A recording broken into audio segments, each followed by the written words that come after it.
Good morning, investors and traders. This is Naim. I'm Chief Market Analyst live on our YouTube channel.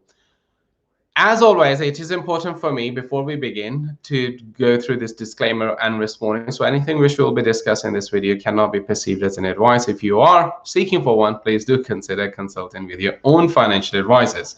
Now, in terms of the European markets, we are seeing a bit of a reversal in the markets. Why? Because European markets did start the day on a positive note because there was this momentum, this upward momentum the market traders were picking up from Asia, and then Asian traders were picking up the momentum from US, where the markets closed on a positive note. And the reason that the market closed on a positive note is because investors are still hopeful for the second stimulus package to take place this week. That comes on the heel of this hope that when Nancy Pelosi, the House Speaker, said that, look, a deal can still be reached within this time frame. But what traders are looking at is that the headline gap number in terms of the second stimulus, which the Republicans have raised to 1.9 trillion now, has reduced now, that the gap doesn't really exist between what the Democrats want and what the Republican wants. So traders are thinking that, okay, look, the both of them are pretty much on the same page, so perhaps we will see some bones,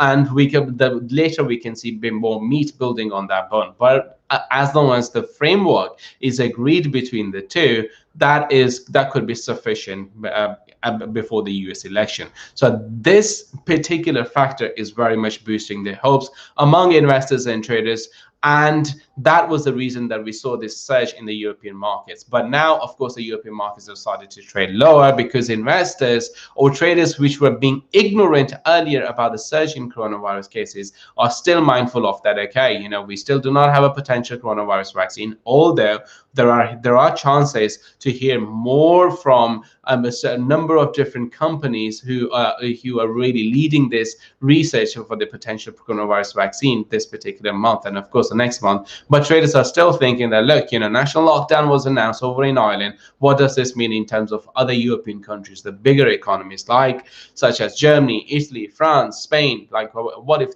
any of these countries adopted that strategy? But nonetheless, the current move today is very much what I can see is driven by the airline sector, because it's the airline sector which is very much pushing the markets higher. Now, in terms of your gold price, the battle is on for the gold price on the daily time frame between 50 and 100-day moving average. The hope is that the price will break above the 50-day moving average so that we can continue its journey to the upside, and that means we can retest the resistance at 2076 price level. However, if we fail that, the price can continue to the downside, and that means gold can easily touch the level of 1780 or 86, where the 200-day simple moving average is trading. That's all for today. See you guys next time.